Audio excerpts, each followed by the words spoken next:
Hello there, Derrick. Hi, man. How are you, Mr.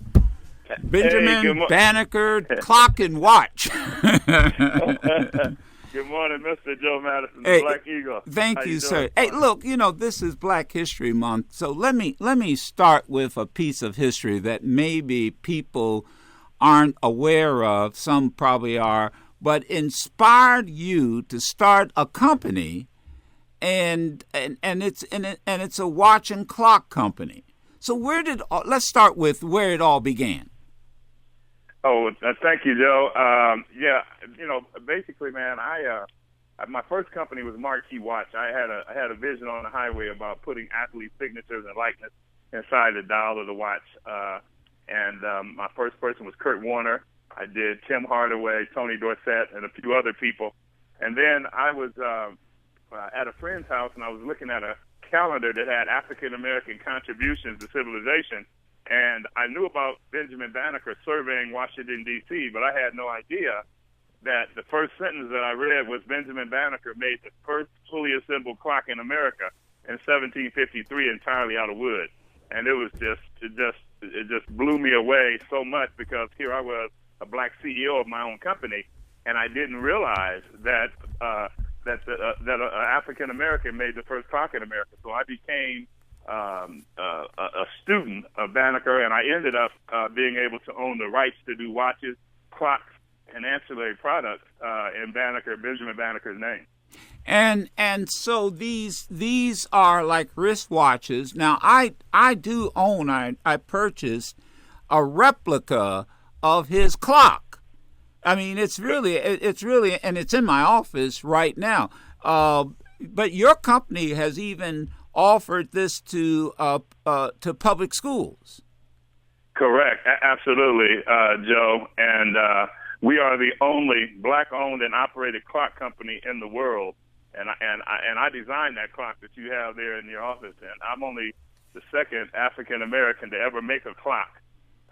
Second to Benjamin Banneker, and so that's an exciting platform that we are going to take full advantage of in these next couple up and coming years. But and of course, with our watches, all of our watches, we put wood on every one of our watches, exotic woods from different parts of the country, mainly Africa, to pay homage to Banneker's wooden clock. So that's part of our cachet. So, like, for example, what kind of wood you're talking about on the face of the clock?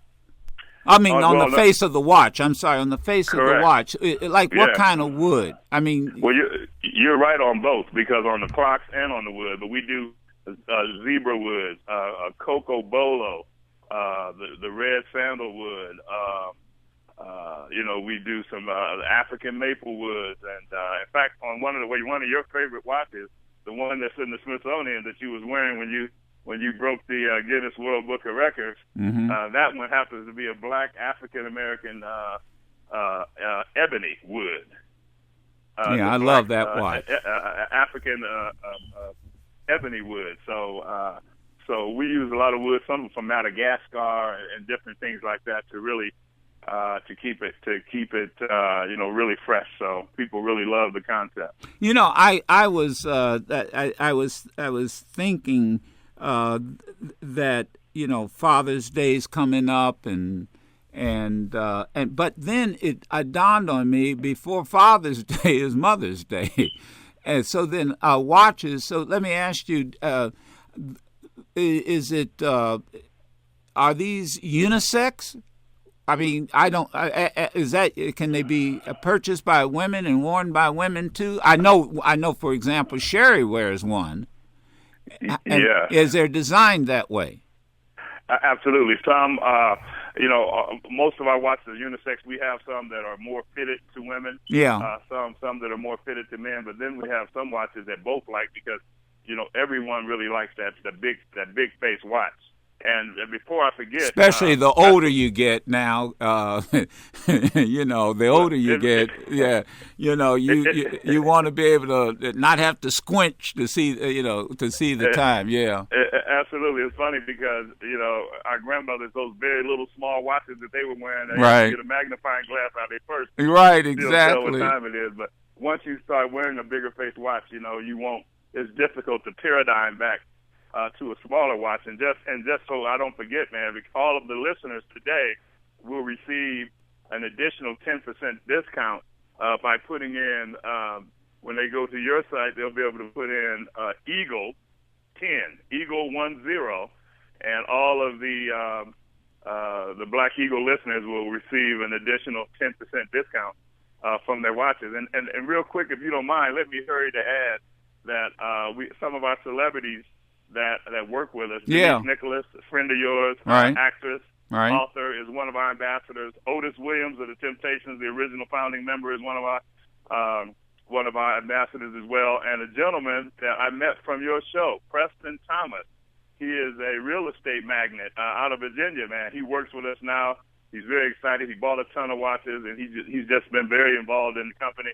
As a supporter, Russell Simmons is one of our huge supporters from Giddy Up. And then Tim Hardaway Sr. is the president of Banneker and my little brother and business partner. So, you know, there's a lot of outside people that helped to make this brand and up and coming and making it great, including yourself and your wife, Sherry, who we really appreciate your support. I just think it is, I just honestly think it is innovative. I mean, you know, first of all, you know, I always enjoy the first of anything. And here we are, the first and only African-American watch and clock maker. And then to be able to be so historically thoughtful to say, oh, by the way, we're going to name it after the inventor of the first American clock, Benjamin Banneker. Because you're right, most people think of Benjamin Banneker as the surveyor who took over when Lafayette split town, right? and Washington had to call on him, and he was a brilliant man. And you know what I found out also, when he died. His funeral. They had his funeral. Yes. The people went into his shop and stole the clock. Man, you're a brilliant historian. They stole. You know, I mean, folk went in because Ellicott City is where he's actually won. Actually, during the funeral, went in and ransacked his home. His home. Correct. And stole that clock.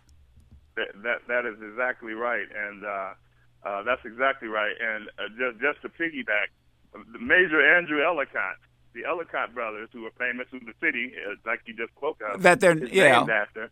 Banneker was living in that area, which they ended up naming Ellicott Mills, and then they named it eventually Ellicott City, Maryland. But he was very close with the Ellicott family, and in fact, Major Andrew Ellicott was friends with George Washington, and he was the one that told George Washington, he said, look, man, this brother is incredible.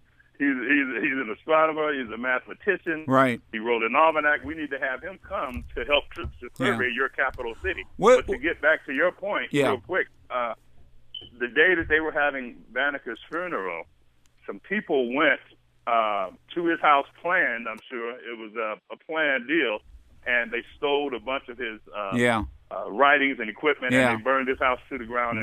That's right, burned his house to the ground. They took that clock. Yeah. So I'm thinking that clock is somewhere right now. We're out of time. Okay. So let me, again, the website, real quick, and we'll put it on our Facebook. The website? The website is www.Banneker, BANNEKER watches.com. Okay. Banneker watches plural.com. All right. And I just want to tell you this, because I know we got to go. I'm going to be answering the phone myself this month. For Black History Month, I told all of my people that work with me, I don't want to have you do anything that I won't do. So people who call will get a chance to speak to me, Joe. Go ahead. All right. Appreciate it. We'll get all that up on our Facebook. Thanks a lot. Thank you. It's always a pleasure. All right, man.